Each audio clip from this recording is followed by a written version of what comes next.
నమస్కారం, వార్తలకు స్వాగతం. ముందుగా ముఖ్యాంశాలు. కేంద్ర మంత్రి Kishan Reddy press meet. BJP గెలుపుపై హర్షం వ్యక్తం.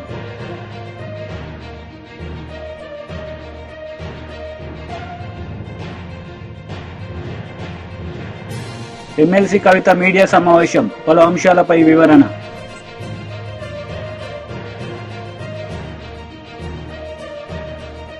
తెలంగాణ సహా కాంగ్రెస్ పాలిత రాష్ట్రాల్లో హామీల అమలులో వైఫల్యమే మహారాష్టలో ఆ పార్టీ ఓటమికి కారణమని రాష్ట్ర బీజేపీ నేతలు అన్నారు. రాహుల్ గాంధీ, రేవంత్ రెడ్డి అబద్దాల ప్రచారాన్ని మహారాష్ట ప్రజలు తిరస్కరించారని కేంద్ర మంత్రులు కిషన్ రెడ్డి, బండి సంజయ్ పేర్కొన్నారు. మహారాష్ట, జార్ఖండ్ ఫలితాలతో దేశ రాజకీయాల్లో భవిష్యత్తు ప్రాంతీయ పార్టీలదే అని మరోసారి రుజువైందని బీఆర్ఎస్ నేతలు వ్యాఖ్యానించారు. ఇకనైనా రేవంత్ రెడ్డి తెలంగాణ పాలనపై దృష్టి పెట్టాలని కేటీఆర్ సూచించారు. ఏమాత్రం ప్రజలు స్పందించలేదు. కాంగ్రెస్ పార్టీ రాహుల్ గాంధీ యొక్క దుష్ప్రచారం మరొకసారి అర్థమైంది. ఈరోజు పరిస్థితి చూస్తే ఎట్లా ఉందంటే, జార్ఖండ్లో మహారాష్ట్రలో కలిపితే 30 సీట్లు కూడా దాటే పరిస్థితి లేదు కాంగ్రెస్ పార్టీ. జార్ఖండ్లో మహారాష్ట్రలో 2 రాష్ట్రాల్లో వచ్చినటువంటి ఎమ్మెల్యే స్థానాలు చూస్తే 30 సీట్లు కూడా దాటే పరిస్థితి లేదు. అంత ప్రజా వ్యతిరేకత కాంగ్రెస్ పార్టీ కూడగట్టుకున్నది. మహారాష్ట్రలో విపక్ష హోదా కూడా కాంగ్రెస్ పార్టీకి రాలేదు. మోడీ గారి నాయకత్వంలో డబుల్ ఇంజిన్ సర్కారు పట్ల ప్రజలకు ఉన్నటువంటి నమ్మకాన్ని ప్రజలు అద్భుతమైనటువంటి తీర్పు ఇవ్వడం జరిగింది.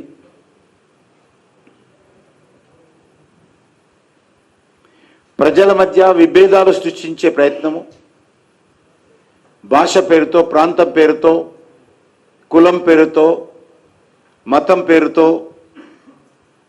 ఏదో ప్రయత్నం చేసిందో దానికి మహారాష్ట్ర ప్రజలు తగిన బుద్ధి చెప్పారు.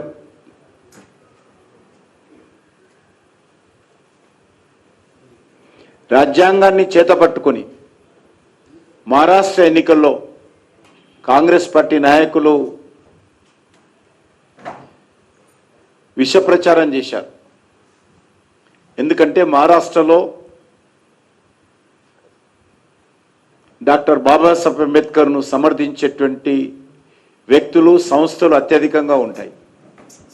ఊరూరా డాక్టర్ బాబాసాహెబ్ అంబేద్కర్ పేరు మీద పెద్ద ఎత్తున కులాలకు అతీతంగా పనిచేసేటువంటి వర్గాలు ఉంటాయి. అటువంటి మహారాష్ట్రలో డాక్టర్ బాబాసాహెబ్ అంబేద్కర్ రూపకల్పన చేసినటువంటి రాజ్యాంగాన్ని చేతపట్టి ఊరూరా ప్రచారం చేసినప్పటికీ కాంగ్రెస్ పార్టీ యొక్క అబద్ధాలను, అసత్యాలను ప్రజలు నమ్మలేదు. ఎస్సీ సీట్లలో తీసుకున్నా, ఎస్టీ సీట్లలో తీసుకున్నా,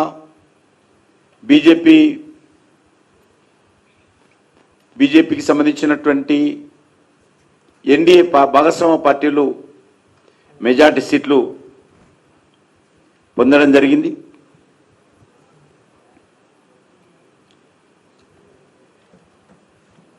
ఈరోజు మనం చూస్తూ ఉన్నాం, బీజేపీ నాయకత్వంలో ఎక్కడైతే ప్రభుత్వాలు ఉన్నాయో, ఈరోజు మహారాష్ట్రలో భారతీయ జనతా పార్టీ నేతృత్వంలో 3వసారి అధికారంలోకి వచ్చాం. మేము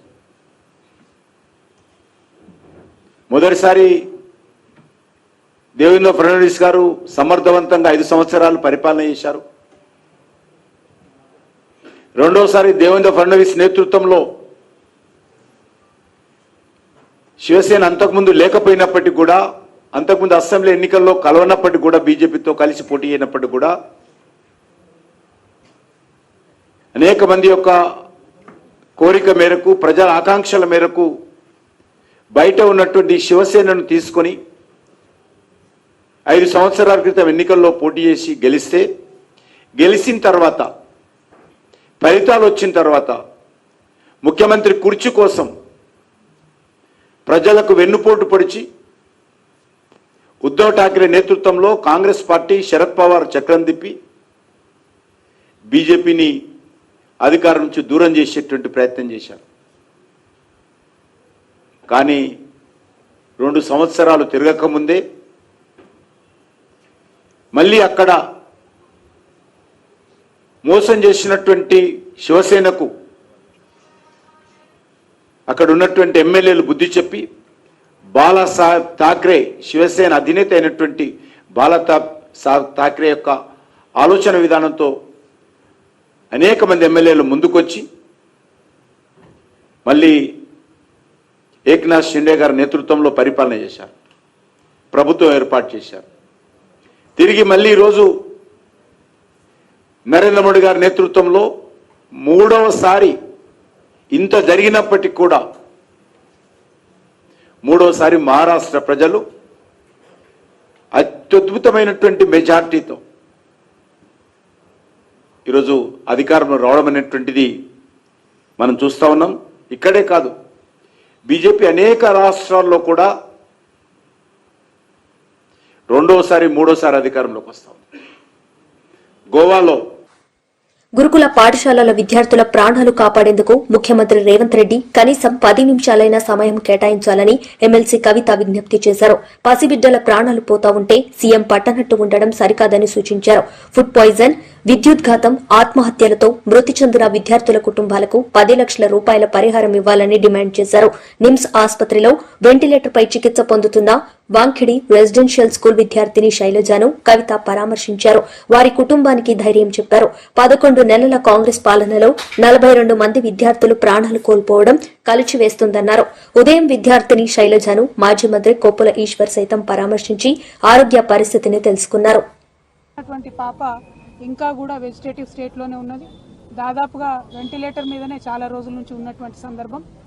మనము చాలా బాధతో కూడినటువంటి పరామర్శ ఇది. ప్రభుత్వాన్ని మేము డిమాండ్ చేస్తూ ఉన్నాం, విజ్ఞప్తి చేస్తూ ఉన్నాం. పసిబిడ్డల ప్రాణాలు పోతూ ఉంటే పట్టనట్టు ఉండడం సరికాదు. ఈ ప్రభుత్వం వచ్చి 11 నెలలైతే దాదాపుగా నెలకు 3 మంది యావరేజ్గా ఇప్పటికే 42 మంది బిడ్డలు ప్రభుత్వ పాఠశాలల్లో చదువుతున్నటువంటి వాళ్ళు కేవలం ప్రభుత్వం యొక్క నిర్లక్ష్యంతో ఫుడ్ పాయిజనింగ్ వల్ల చనిపోవడం జరిగింది. అంటే యావరేజ్గా 10 రోజులకు ఒక పసిబిడ్డ ప్రాణాన్ని ఈ ప్రభుత్వం పొట్టన పెట్టుకుంటా ఉన్నది. ఇది సరైనటువంటి వైఖరి కాదు. అన్ని సంక్షేమ శాఖలు కూడా గౌరవ ముఖ్యమంత్రి గారి దగ్గర ఉండడంతో మరి వారి సమయం వెచ్చించలేకపోతున్నట్టుగా కనపడతా ఉన్నది.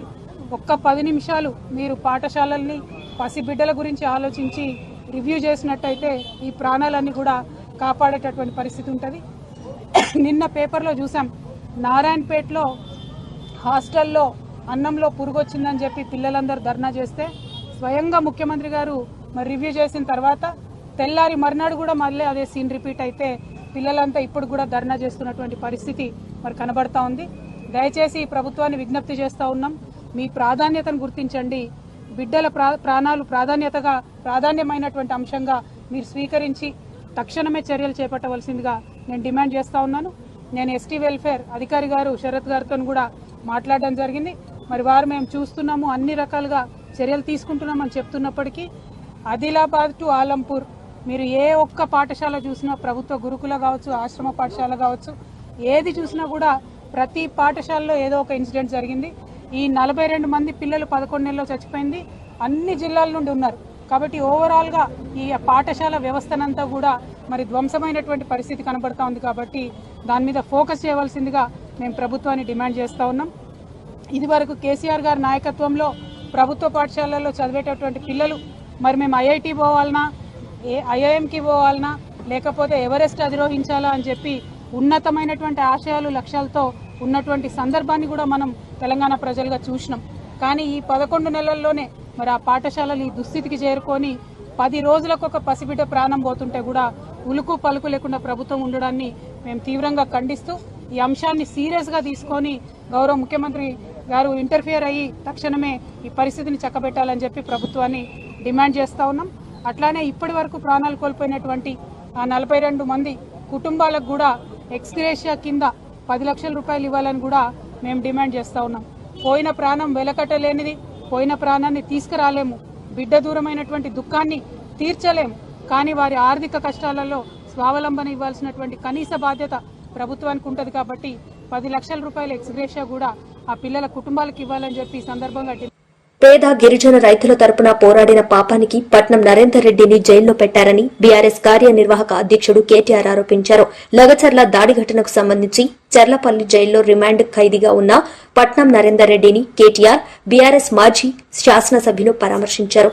కాంగ్రెస్ ప్రభుత్వంలో అమాయకులు జైల్లో ఉన్నారని, అరాచకాలు చేసేవాళ్లు మాత్రం గద్దెనెక్కి కూర్చుంటున్నారని విమర్శించారు. జైల్లో ఉన్నవారి కుటుంబాలు ఎవరూ భయపడొద్దని, వారి వెంట కేసీఆర్ ఉన్నారని హామీ ఇచ్చారు. అభినందనలు తెలియజేస్తా ఉన్నాను. ఎందుకు అంటే ఆయనని కలిసినంతసేపు ఆయన మాకు చెప్పింది ఒకటే, మాట్లాడింది ఒకటే. అన్న, నా గురించి వదిలేయండి, నేను బాగానే ఉన్నాను, నేను బాగానే ఉంటాను. చెయ్యని తప్పుకు ఇవాళ 30 మంది అమాయక పేద రైతులను జైల్లో పెట్టినారు. వాళ్లను విడిపించండి, వాళ్ల కోసం పోరాటం చేయండి. మా కొడంగల్ రైతుల పక్షాన నిలబడండి, మా కొడంగల్ గిరిజనుల కోసం కొట్లాడండి. మా కొడంగల్లోని దళిత బలహీన వర్గాల రైతుల భూములు గుంజుకుంటున్నారు, అక్కరలేని ఫార్మా విలేజ్ ను రుద్దుతున్నారు అని చెప్పి ఆయన బాధపడతా ఉన్నాడు. వాస్తవం ఏంటి అంటే ఈరోజు సంగారెడ్డి జైలు నుంచి మొదలు పెడితే చెర్లపల్లి జైలు దాకా అమాయకులేమో జైల్లో ఉన్నారు. కానీ కొడంగల్ నుంచి కొండారెడ్డిపల్లి దాకా అరాచకాలు చేస్తున్న దుర్మార్గులేమో ఇవాళ గద్దెనెక్కి కూర్చున్నారు. మీరు చూస్తా ఉన్నారు.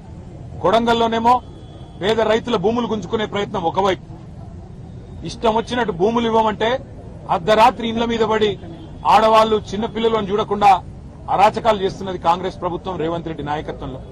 మరొకటి నిన్ననే చూసినాం. కొండారెడ్డిపల్లి రేవంత్ రెడ్డి సొంత ఊరు. ఒక మాజీ సర్పంచ్ పెద్ద ఆయన సాయిరెడ్డి 85 ఏళ్లు ఇదే రేవంత్ రెడ్డి కోసం మన ఎలక్షన్ లో కూడా తిరిగిండు, ఓట్లేయించిండు. అట్లాంటి పెద్ద ఆయన మీద కూడా ఇవాళ పగబట్టి ఆయన ఇంటికి అడ్డంగా గోడ కట్టి తవ్వలేకుండా చేస్తే ఆ క్షోభ, ఆ అవమానం సొంత ఊరిలో సర్పంచ్ గా పనిచేసిన ఊరిలో ఇంతటి అవమానం అని చెప్పి ఆ క్షోభతో నిన్న ఆత్మహత్య చేసుకున్న పరిస్థితి ఇవాళకి కూడా కల్వకుర్తిలో ఆయన భౌతిక కాయం ఇంకా అట్లే ఉంది. నియంతల పాలనలో, దుర్మార్గుల పాలనలోనే ఇట్లాంటి ఆంక్షలు చూస్తాం. ఇండ్ల కడ్డంగా గోడలు కట్టే పరిస్థితి ఎక్కడైనా ఇదివరకు ఉండేనా? మేం లేదా ప్రభుత్వంలో 10 ఏళ్లు వినడం ఇట్లాంటి వార్తలు విన్నారా? సొంత ఊరైతే, సొంత కాన్స్టిట్యున్సీ అయితే నీ సామ్రాజ్యమా? నువ్వేమైనా రారాజువా? నువ్వేమైనా చక్రవర్తివా? లేక 1000 ఏళ్లు బతకనికి వచ్చినవా? సొంత ఊరైతే, సొంత నియోజకవర్గం అయితే నేను ఆడింది ఆట, పాడింది పాట అంటే నువ్వు నియంత కాదు, నువ్వు చక్రవర్తివి కాదు రేవంత్ రెడ్డి. నీలాంటి వాళ్ళు చాలా మంది కొట్టుకపోయినారు, నువ్వు కూడా కొట్టుకపోతావు. ఒకటి మాత్రం పక్కా, ఇవాళ కొడంగల్ నుంచి కొండారెడ్డిపల్లి దాకా కాంగ్రెస్ ప్రభుత్వం చేస్తున్న అరాచకాలు, శిశుపాలుడి తప్పులు ఎట్లయితే ప్రజలు ఆనాడు లెక్కబెట్టినారో ఇప్పుడు రేవంత్ రెడ్డి పాపాలు కూడా అట్లే లెక్కబెడతా ఉన్నారు.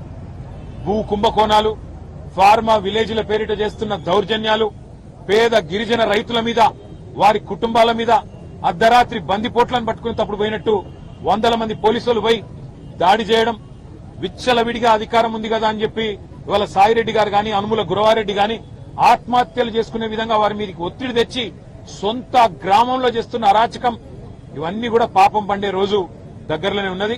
నీకంటే పెద్ద పెద్ద నియంత్రణలు కూడా కొట్టుకపోయినారు. కానీ నిజంగా కూడా ఇవాళ పట్నం నరేందర్ రెడ్డిని కలిసిన తర్వాత చాలా గొప్పగా అనిపించింది మా అందరికీ. లక్ష్మారెడ్డి గారు, నేను, శ్రీనివాస్ గౌడ్ గారు, మహమూద్ అలీ గారు, లక్ష్మారెడ్డి గారు మేమందరం మాట్లాడుకుంటూ వస్తా ఉన్నాం. అదే నరేందర్ ఎంత ధైర్యంగా ఉన్నాడు, నా కోసం కాదన్నా మా రైతుల కోసం కొట్లాడాడని చెప్పినాడు.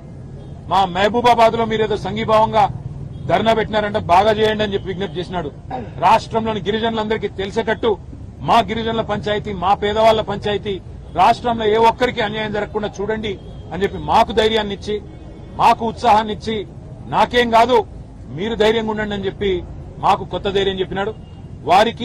వారితో పాటు ఇవాళ 30 మంది పైచిలకు పేద రైతులు ఎవరైతే చెయ్యని తప్పుకు కేవలం మా అభివృద్ది, సుపరిపాలన మహారాష్ట్రలో విజయాన్ని కట్టబెట్టాయని ప్రధాని నరేంద్ర మోదీ పేర్కొన్నారు. కలిసికట్టుగా తాము మరింత ఎత్తుకు ఎదుగుతామని ధీమా వ్యక్తం చేశారు.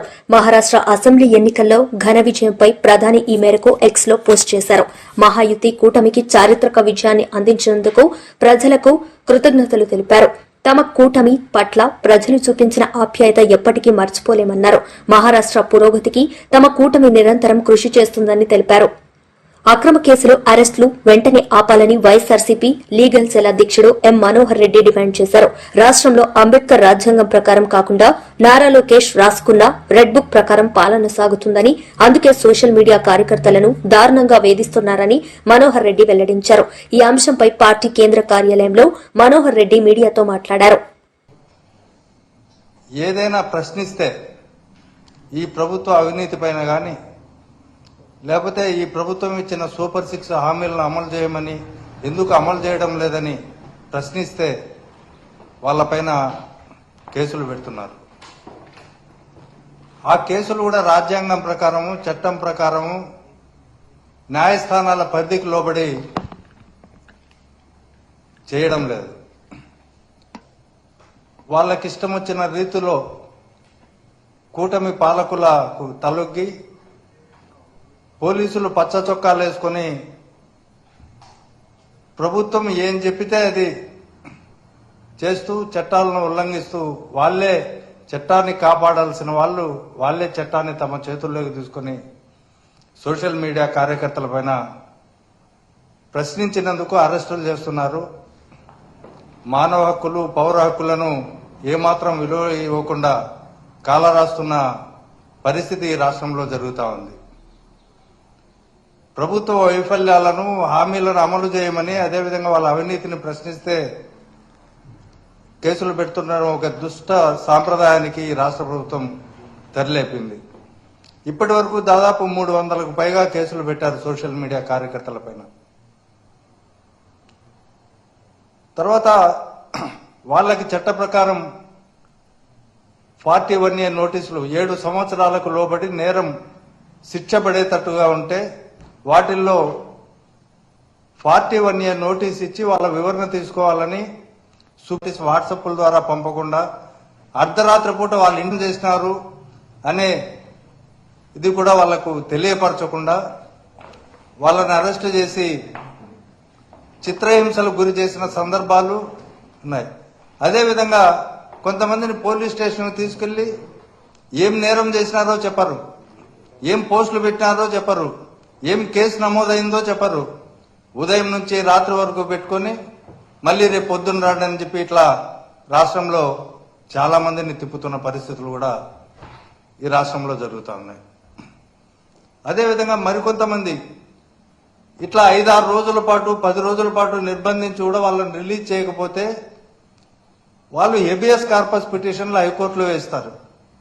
హెబియస్ కార్పస్ పిటిషన్లో వెంటనే 24 గంటల లోపల వాళ్ళని ప్రొడ్యూస్ చేయండి అని హైకోర్టు తీర్పునిస్తే ఆదేశిస్తే దాని మేరకు ఆ కార్యకర్తలను సోషల్ మీడియా కార్యకర్తలను వివిధ పోలీస్ స్టేషన్లలో నేరం చేసినారని చెప్పి అరెస్టులు చూపించడం జరుగుతూ ఉంది.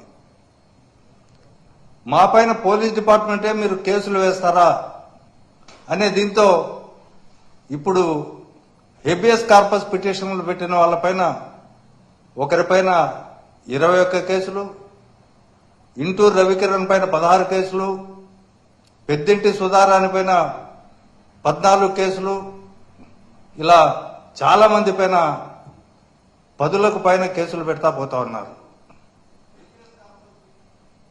ఇది అత్యంత దుర్మార్గమైన విషయం. చట్టాలను పరిరక్షించిన పోలీసులే చట్టాన్ని తమ చేతుల్లోకి తీసుకోవడం. తర్వాత ఈ ప్యాటర్న్ అంతా ప్రజాస్వామ్య సూత్రాలకు భిన్నంగా జరుగుతూ ఉంది. వీళ్ళని సోషల్ మీడియా కార్యకర్తలని ఆర్గనైజ్డ్ క్రైమ్ అనే దీని కిందకి తీసుకొని వస్తా ఉన్నారు.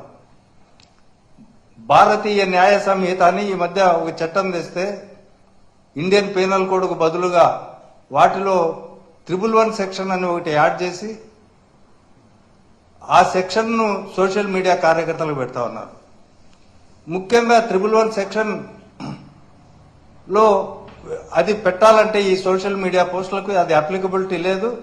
దాన్ని పెట్టాలంటే ఆ 111 సెక్షన్ కిడ్నాపులు చేయడమో, రాబరీలు చేయడమో, లేకపోతే కంటిన్యూస్ గా వెహికల్ థెఫ్ట్లు, ల్యాండ్ గ్రాబింగ్, తర్వాత ఎకనామిక్ అఫెన్సెస్, తర్వాత ఎక్స్టార్షన్ ఆఫ్ మనీ, ఏదో డబ్బుల కోసం ఇతరులను వేధించి వాళ్లను సుపారీ హత్యలు చేయడము, ఇట్లాంటి లక్షణాలన్నీ ఉన్న వాటిని మాత్రమే 111 సెక్షన్ పెట్టాలని స్పష్టంగా చట్టంలో పేర్కొన్నప్పటికీ ఆ సెక్షన్ ను సోషల్ మీడియా కార్యకర్తలపైన అన్యాయంగా పెడుతున్న సందర్భాలు ఇక్కడ మనం చూస్తా ఉన్నాం. ఇక్కడ ఎక్కడైనా కానీ పెక్యూనియరీ ఇంట్రెస్ట్ కానీ ఫైనాన్షియల్ బెనిఫిట్స్ కానీ ఆశించి సోషల్ మీడియా కార్యకర్తలు ఎక్కడ ఎక్స్ట్రాక్షన్ కానీ లేకపోతే ఇంకోటి కానీ చేయలే. ఈ ప్రభుత్వ వైఫల్యాలను ప్రశ్నిస్తున్న సందర్భంలో వ్యంగ్యమైన కార్టూన్ల ద్వారా పాలకులను నిలదీస్తే వాళ్లపైన ఈ 111 సెక్షన్స్ పెట్టడం అనేది చాలా దుర్మార్గమైన విషయం. అదేవిధంగా కనీసం ఇట్లాంటి ఇంత ముందు చెప్పినట్టు నేను ఆ నేరాలలో కనీసం 2 ఛార్జ్షీట్లు ఫైల్ చేసి ఉండాల. అలాంటి సందర్భాలు కూడా లేవు. పూర్తి టీడీపీ నేత వేమూరి ఆనంద్ సూర్య మీడియా సమావేశం నిర్వహించారు. ఈ సందర్భంగా పలు అంశాలపై ఆయన మాట్లాడారు. సరే సరెండర్ కాకపోయినట్లయితే వారి మీద తగిన చర్యలు తీసుకోవడం జరుగుతుంది. అంతేకాకుండా రెవెన్యూ శాఖలో కొందరు అధికారులు మాజీ సైనికులు స్వాతంత్ర సమరయోధులకు మరి ప్రభుత్వం ఈ కంపెనీలకు ఇచ్చినటువంటి భూములని రికార్డులను తారుమారు చేయటం ఎంత కరెక్టు?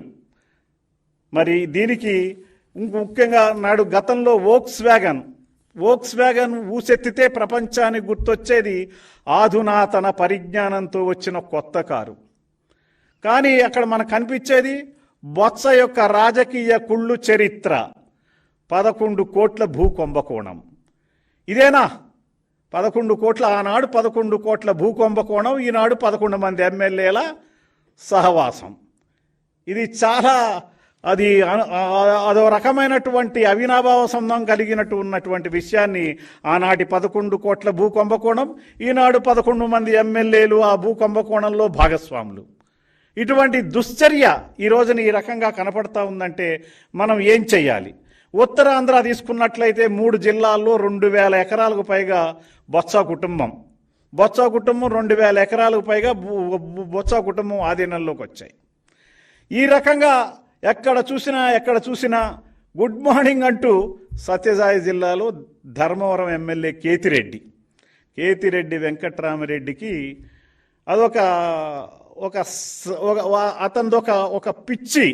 జనాల దగ్గరకు వచ్చి జనాలకు అన్ని మంచి చేస్తున్నట్టు టీవీల్లో సోషల్ మీడియాలో ప్రగల్భాలు పలుకుతూ అదిరిస్తూ బెదిరిస్తూ భూ కబ్జాలు, చెరువుల కబ్జాలు రకరకాలుగా మరి ఆ యొక్క కేతిరెడ్డి వెంకట్రామరెడ్డి ధర్మవరం ఎమ్మెల్యే తీసుకున్నటువంటి చర్యలు చూసినట్లయితే భూ కబ్జాలు అగ్రభాగాన్ని నిలబడ్డాడు కేతిరెడ్డి వెంకట్రామరెడ్డి.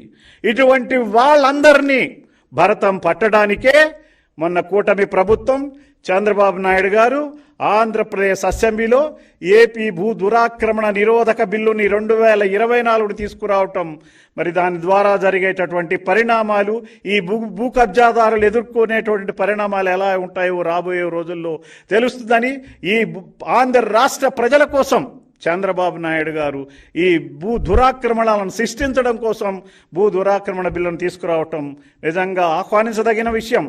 అప్పటి అనంతపురం జిల్లాలో మహిళా శిశు సంక్షేమ శాఖ మంత్రి గారు ఉషాశ్రీ చరణ్ గారు 30 కోట్ల విలువైనటువంటి 160 ఎకరాల భూములను 30 కోట్ల విలువైన 160 ఎకరాల భూములను కాజేసి భర్త పేరిట రిజిస్ట్రేషన్ చేసుకోవటం ఎక్కడండి? మీరు ఏ రకంగా జగన్మోహన్ రెడ్డి ప్రభుత్వం ఈ రకంగా ప్రజలను బాధించిందో మనకు కనపడుతుంది. భూ రాబందులు, లెక్కలేనంతమంది భూ రాబందులు, వాళ్ళందరినీ బయటికి లాగేందుకు. వార్తలు ముగించే ముందు ముఖ్యాంశాలు మరోసారి. కేంద్ర మంత్రి Kishan Reddy press meet, BJP గెలుపుపై హర్షం వ్యక్తం.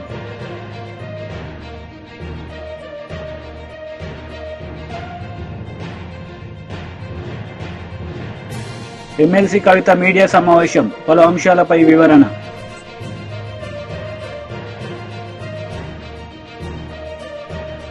ఈ వార్తలు ఇంతటితో సమాప్తం. తిరిగి ప్రసారమయ్యే వార్తల్లో మళ్ళీ కలుద్దాం. అంతవరకు సెలవు. నమస్తే.